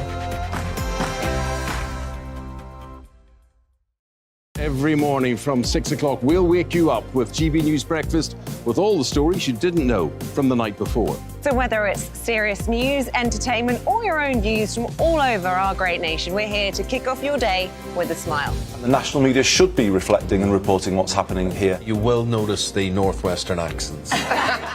Whether you're with us on TV, radio, or online, every morning, it's breakfast from 6 a.m. Hope you can join us. Join us for Ministry of Offence, the comedy panel show that's just like the news, in that the left fights the right and it doesn't really seem to matter who wins. We cover the big stories. It was in fact a troop of baboons and not angry vegans. I like that. And the really important stories. Fat naked cow gets stuck in swimming pool. It's a headline in a lot of local newspapers. Yeah. We're on the same team, Nick. Yeah, but I'm just helping you. Join us for Ministry of Offence, Saturday nights, 8 o'clock on GB News. I'm Dan Wootton. Join me Monday to Thursday from 9 to 11 for the feistiest and most fun news debate on TV, where free speech reigns. I'll bring you a sharp take on the day's biggest stories, bombshell newsmaker interviews, and A-list guests. And I guarantee you, no spin, no bias, no censorship, and no reason to go to bed. That's Dan Wootton tonight, Monday to Thursdays from 9 on GB News.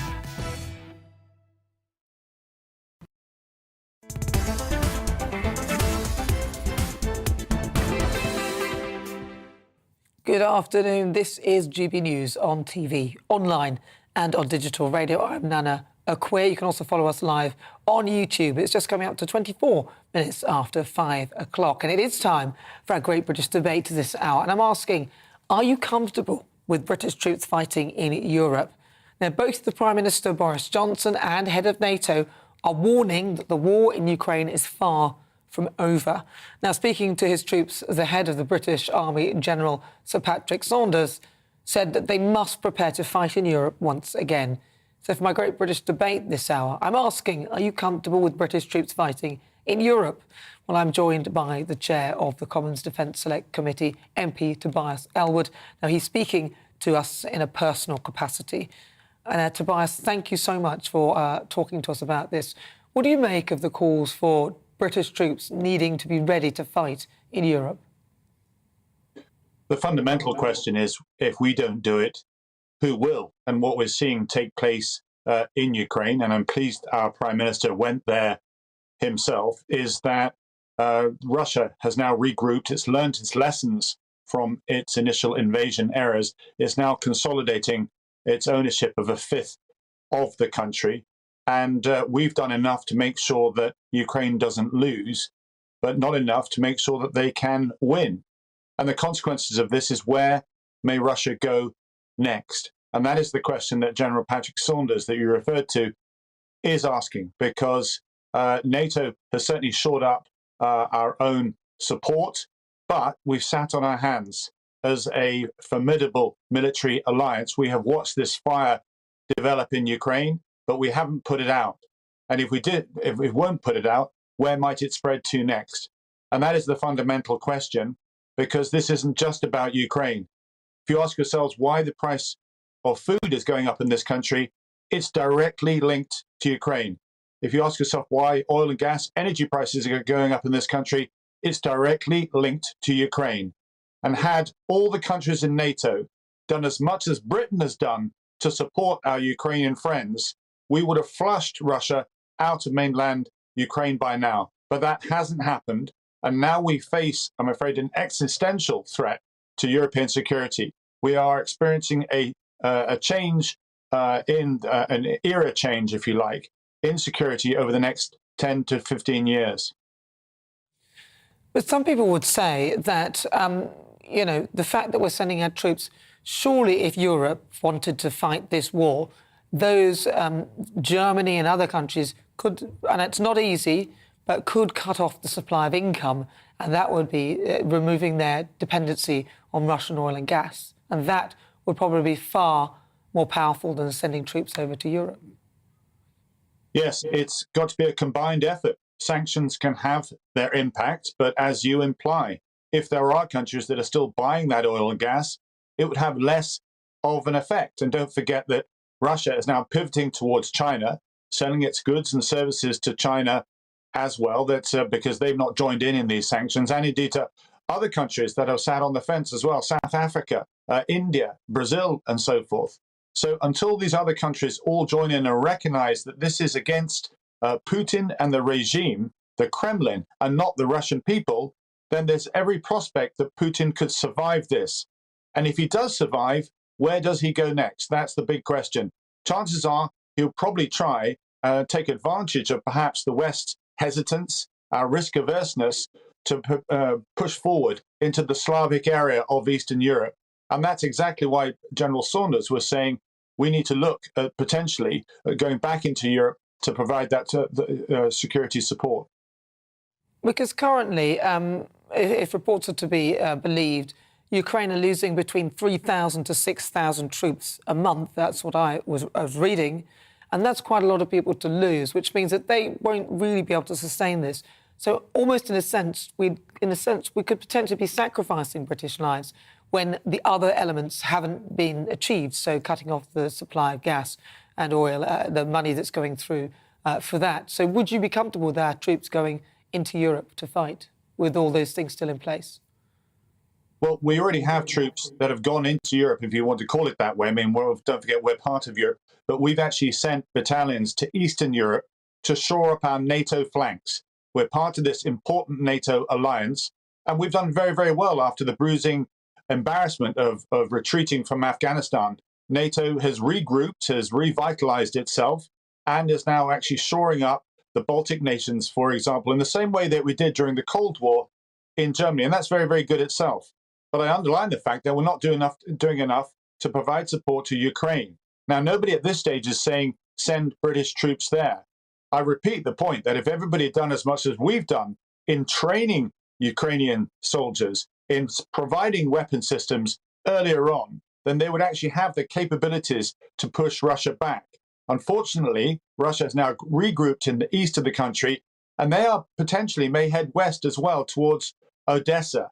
And if Odessa falls, don't forget Ukraine being the breadbasket of Europe, if Odessa falls, then that important grain cannot get out of the country, and food prices in this country will rise even further. So that fundamental question that you're asking today about is it in our interest to support Ukraine, it absolutely is. It's not just the right thing, but it also affects the British and indeed the wider European economy. Tobias Ellwood, thank you very much for talking to us. That's Tobias Ellwood. He's the MP for the Chair Commons Defence Select Committee, speaking in a personal capacity. I'm also joined by human rights campaigner Peter Tatchell, the director of the Peter Tatchell Foundation. Peter, thank you very much for joining me. Well, you heard what Tobias said. By us going in, we are actually protecting the interests of us and others because we are feeling the repercussions of this war. What do you make of what Tobias is saying? Well, my first instinct as a human rights defender is that we must do everything in our power to avoid war or to avoid escalating the existing war. But having said that, we know that the Ukrainian people are fighting the Russians, are responding to an act of aggression.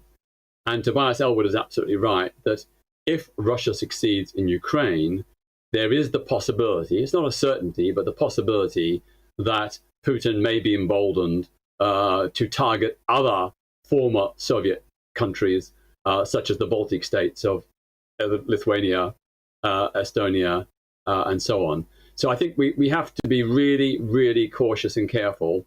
At the end of the day, if Russia did expand its aggression, then I think sadly and with great reluctance, we would have no choice because, we know that lessons of appeasement in the 1930s, a stand does need to be taken. And, much as I loathe war and support every effort to ensure peace, faced with a dictatorship like Russia, faced with an imperialist aggressor like Russia, we really don't have much choice. We have to defend those who are under attack.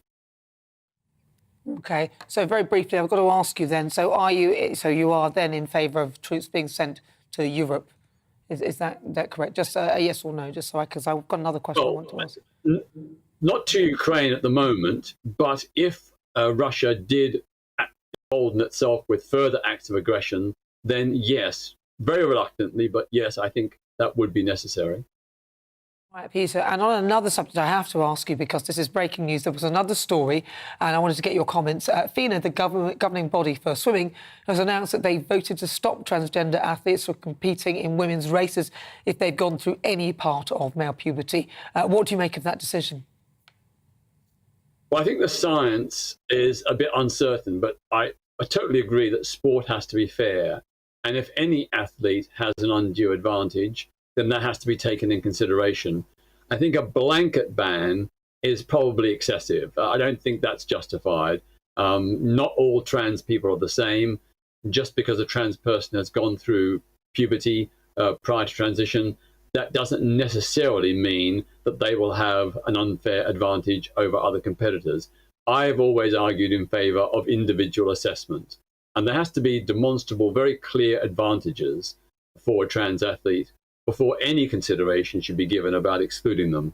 You've got to remember that all athletes, or most athletes, have various advantages over other competitors. They may have extra large and strong hearts and lungs. In the case of sprinters, they may have a multitude of fast twitch muscle fibers. In the case of certain sports, having long legs is a big advantage, or having height is an advantage, but we don't routinely exclude people on the basis of those advantages.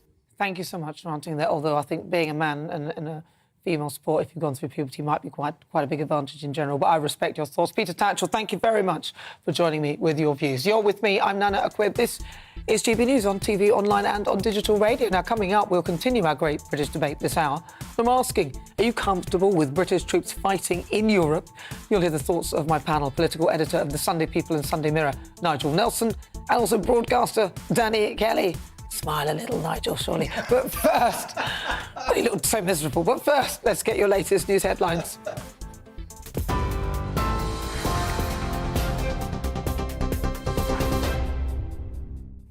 It's 5:35. I'm Ray Addison in the GB newsroom. The Transport Secretary has warned the country's biggest rail union that holding strikes this week would be a huge act of self-harm.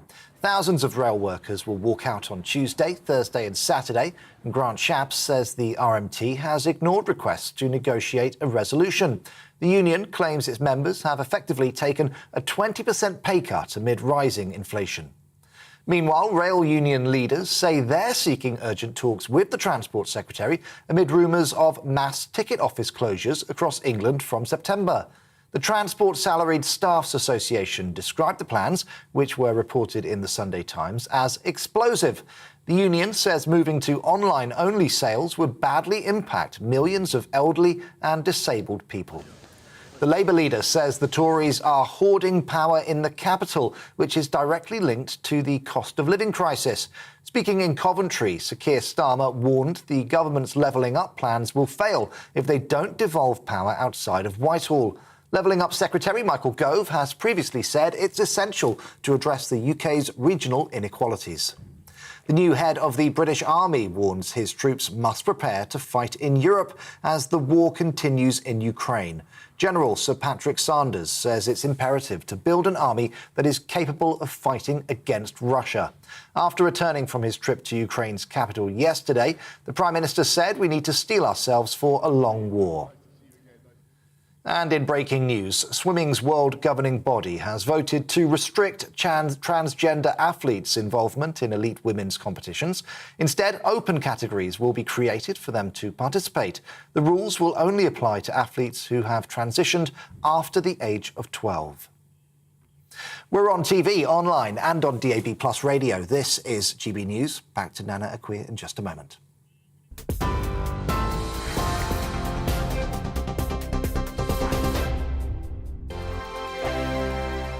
We are GB News. We're right across this great nation. On TV, on radio, on digital. Absolutely everywhere. We don't talk down to you. we embrace all voices. With honest and civilised conversation. We're not part of the establishment. We're one of you. And we're only getting started. Join us on GB News, The People's Channel. Britain's news channel.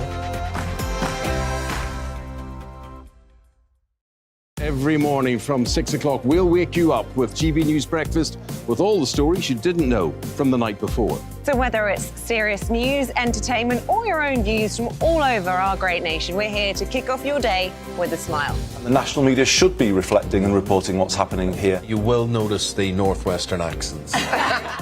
Whether you're with us on TV, radio, or online, every morning, it's breakfast from 6 a.m. Hope you can join us. Join us for Ministry of Offence, the comedy panel show that's just like the news, in that the left fights the right and it doesn't really seem to matter who wins. We cover the big stories. It was in fact a troop of baboons and not angry vegans. I like that. And the really important stories. Fat naked cow gets stuck in swimming pool. It's a headline in a lot of local newspapers. Yeah. We're on the same team, Nick. Yeah, but I'm just helping you. Join us for Ministry of Offence, Saturday nights, 8 o'clock on GB News. I'm Dan Wootton. Join me Monday to Thursday from 9 to 11 for the feistiest and most fun news debate on TV, where free speech reigns. I'll bring you a sharp take on the day's biggest stories, bombshell newsmaker interviews, and A-list guests. And I guarantee you, no spin, no bias, no censorship, and no reason to go to bed. That's Dan Wootton tonight, Monday to Thursdays from 9 on GB News.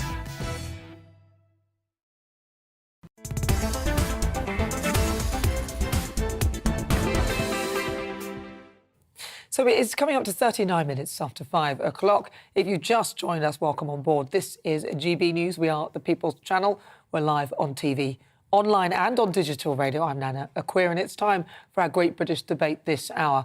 I'm asking, are you comfortable with British troops fighting in Europe? Now, the head of the army has said that British troops must prepare to fight in Europe once again as the conflict in Ukraine continues. So that's why I'm asking you this question today. Are you comfortable with British troops fighting there? Let's see what my panel make of that today. I'm joined by political editor of the Sunday People and the Sunday Mirror, Nigel Nelson, and also broadcaster and journalist, Danny Hey!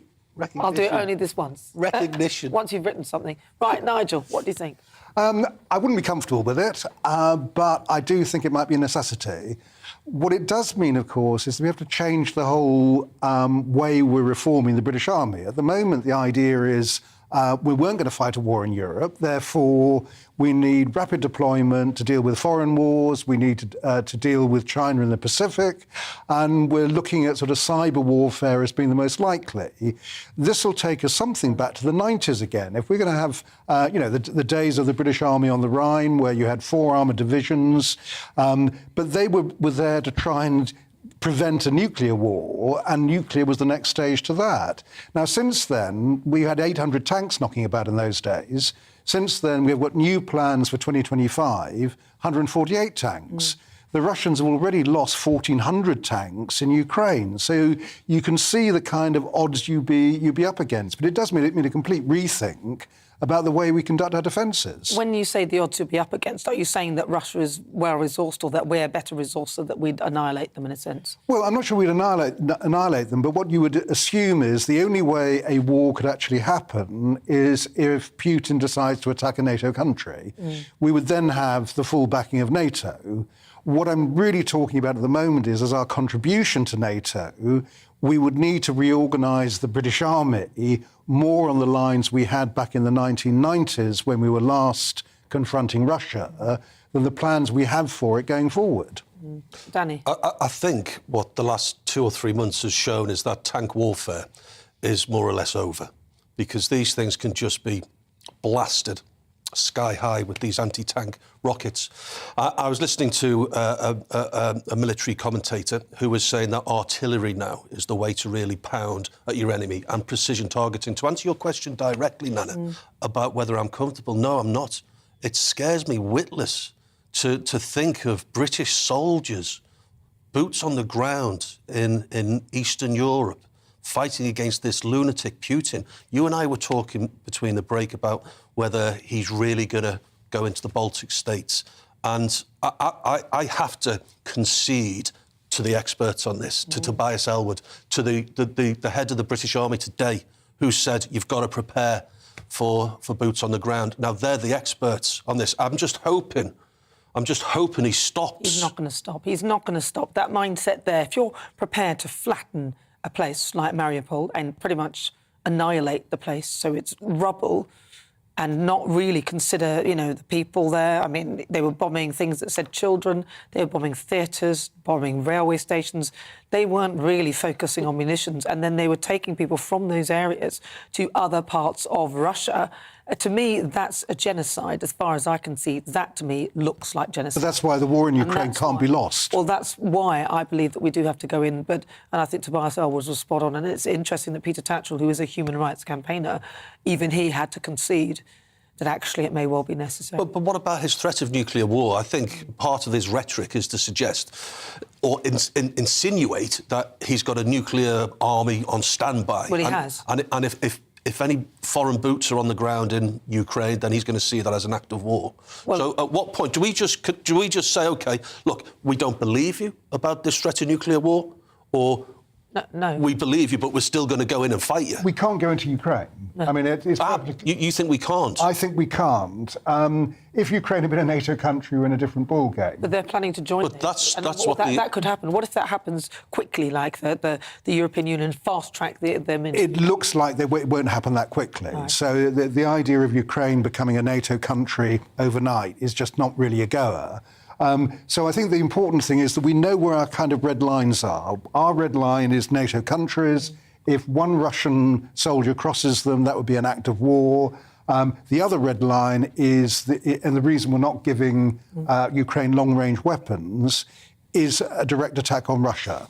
So we're keeping the war in Ukraine, but Ukraine mustn't be allowed to lose it. If I were in Ukraine and I were the President Volodymyr Zelensky, I would suggest, because he has the pipes Nord Stream 1 running under Ukraine, which supplies the rest of Europe with gas and oil and so on and so forth, I'd be prepared to say, well, if you don't fast-track us in, then we'll cut your supply off of gas. I mean, I'm not being funny, but, you know, his country is being literally flattened. But fast-tracking into the European Union doesn't mean you're going to get any military support. Well, yeah, because then you'll be... It's not NATO. Yeah, but then the EU, the EU will work with you, though, because it's a... I think the story... I don't think Mr Elwood said it directly, but I think the insinuation was that we need to put boots on the ground in Ukraine. I think that's the story. No, he was saying Europe. Yes, he was... But he didn't say... He didn't indicate a red line, nor did the head of the British Army today. They didn't caveat it with Baltic states or Kiev. No, but as I understand what they were both saying was that we have to be prepared to fight Russia in Europe. Yeah. Neither of them are talking about fighting Russia in Ukraine. Yeah. OK, I didn't see any red line for them to...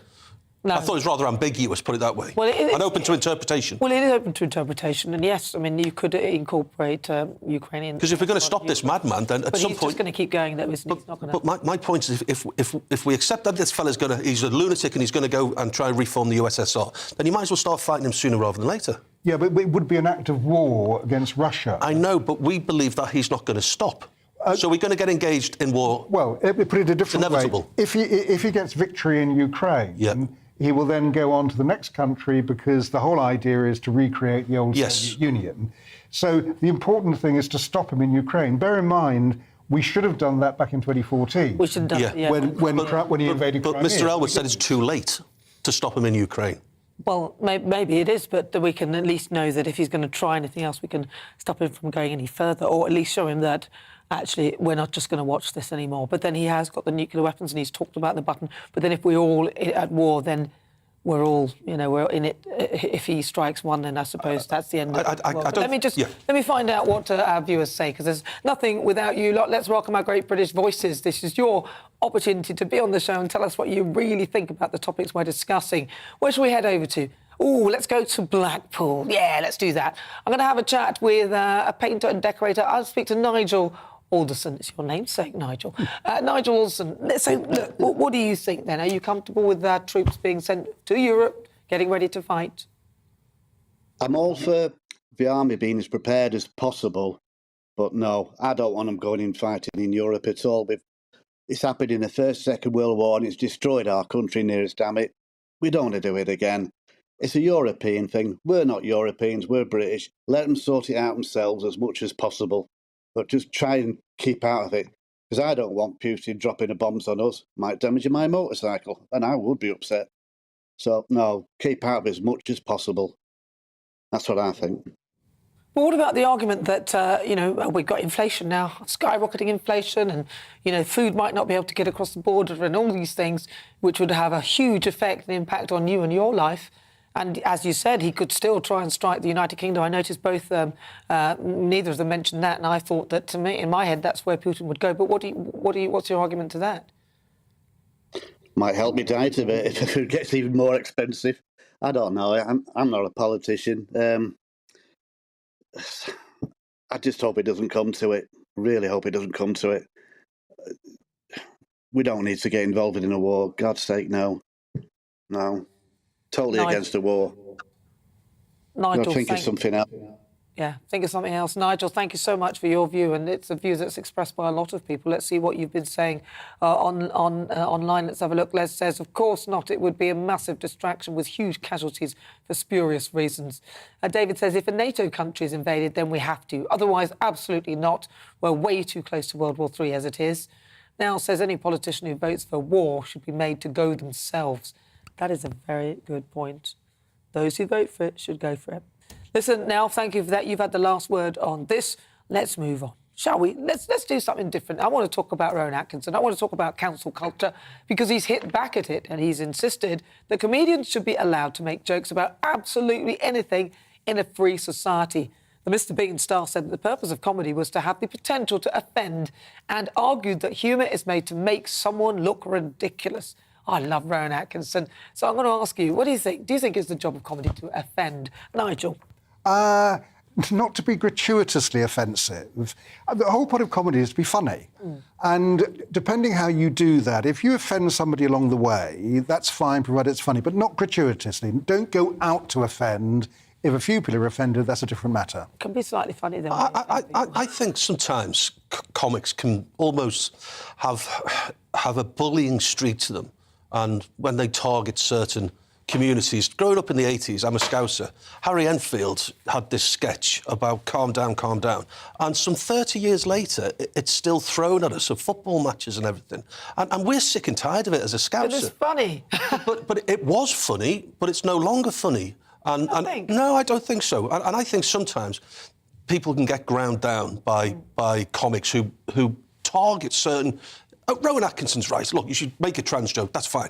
But sometimes I think people labour certain jokes with certain communities. Do you think it might depend on sort of the context, so the angle with which you're coming at that comedy? So if you're coming at it as a sort of gentle, as you said, Nigel, to make people laugh, and you're doing it in a sort of fun, gentle way, that's fine. But if it becomes an aggressive sort of, digging to try... There's also there's a whole thing about humour, for instance, that that if a Jewish comedian tells a Jewish joke, that's OK. Yeah. Is it OK for a Gentile audience to laugh at that joke? Is it the joke that's anti-Semitic, or does it depend on who is telling it? If a British non-Jewish comedian told that joke, there would be a huge outcry. And it's the same as things like using the N-word. Is it OK for certain people to say it? Is it OK to have it on 10 Years a Slave, which is a historical thing? And in which case, then, if you're remaking the Dam Busters, what would you call Guy Gibson's dog? But they're not comedy shows, though. Busters ain't a comedy show. No, I know, but I'm making the point. It's all about context. And so I was making a point about a historical context. Apparently, it's OK. 10 Years a Slave isn't funny either. Sorry. He's laughing at us. He's smiling. Sorry, that's enough. Right, let's move on. These two aren't funny. It's time for Supplement Sunday, the part of the show where we discuss some of the other stories making the headlines today. If you've just joined us, I'm joined with political editor for the Sunday People and Mirror, Nigel Nelson, and also broadcaster Danny Kelly. Right, Danny, you've got a story about a man trying to donate blood. This is crazy. This is absolutely bonkers. Leslie Sinclair, OK, male blood donor who refused to say if he was pregnant, was turned away from donating blood. This is how stupid and crazy this hard left. And they always hide behind, look, we're trying to promote inclusiveness. So he was asked, are you pregnant? He's a bloke. There's no need to... And he's 65. But because he refused to pander to this stupidity, they said, well, unfortunately, unless you tick everything, we can't let you donate blood. And guess what their defence is? They're promoting inclusiveness. Yes, and they're prepared to allow the blood... Just tick the box. It's the easiest thing to do. He should just...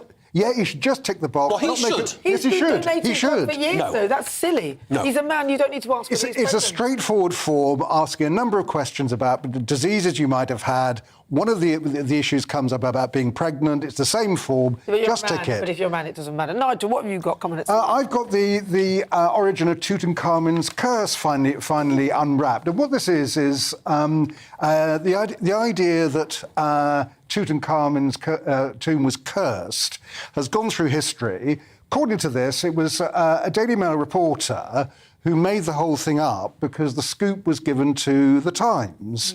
All I would say is that this will never happen again because we now have, us journalists have a regulator, IPSO, which makes sure that we're absolutely accurate. Yeah, honestly. So Tutankhamun, the legend that isn't true.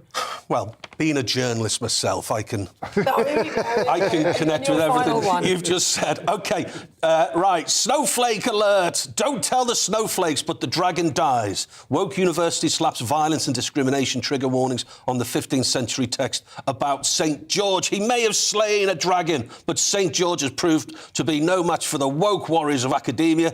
Dons have slapped a trigger warning.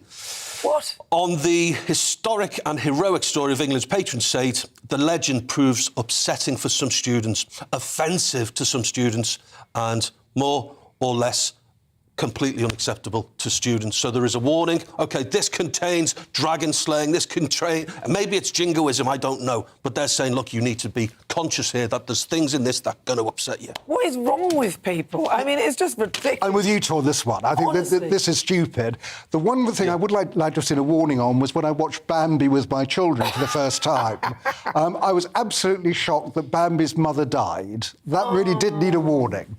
Well, I remember watching Watership Down. Well, that's sad. That's creepy, those adults. If they could just warn me, because the rabbits had red eyes and it was horrible to look at. Yeah. Bright eyes. That actually scared me. I had nightmares about one of those. And I know it's terrible that they died, and I love the rabbits. Bright eyes. But I had... It's horrible. I had nightmares about one of those rabbits with his eyes looking at me over the bed sheets. It was horrible. I was like, oh! That I had nightmares with that. I know it was a sad... Sensitive soul, aren't you? You're so formidable, but that's just a cover. She's so sensitive. What, a rabbit with red eyes staring at you from the bed sheets going... So we agree that films need warnings, but not George and the Dragon. Not George and the Dragon, but they could have put a warning on Watership Down or even E.T. That was well creepy, that thing. Right. Well, listen, I've been asking, on today's show, we've been asking, who do you back, the unions or the government? And according to a Twitter poll, OK, Nigel, did you see it? What percentage said that they backed the unions? I didn't see that, no. And I would imagine we're talking about 60% back the government, 40% the union. What is it? I'm going. This is a stab in the dark. 23% and 77%. Yeah, that's right. So you saw it. Yeah, 3% of you back the unions, 77% of you back the government. That's kind of us, really. Well, listen, it's been a pleasure, as ever. I love talking to you on my weekend shows. Listen, I'm back actually on Monday, to the point, at 10 o'clock with Mercy Maroki. I want to thank you to my amazing panel. Thank you very much. Political editor of the Sunday People and Mirror, Nigel Nelson, and also broadcaster Danny Kelly. Happy Father's Day, Dad. See you tomorrow. And thank you to you at home for joining me. I shall be back Monday, actually. I'll leave you with the weather. Enjoy. Thanks for your company. Have a good day. Looking ahead to this evening's weather, and the UK is looking dry and clear for many, but there could be a few showers in southern England. Let's take a look at the details. It will be a cloudy end to the day across the southwest of England. There could be spots of rain as showers push in from the Channel. Skies will be cloudy to end of the day in the southeast of England as well. There could be spots of light rain here and there, but it should stay dry for most. It will be a dry end to the day in Wales, with largely clear skies here, but winter will turn chilly after the sun sets. Highs of 19 degrees. Patchy cloud will push into the Midlands this evening, but it will stay dry across the region. Skies will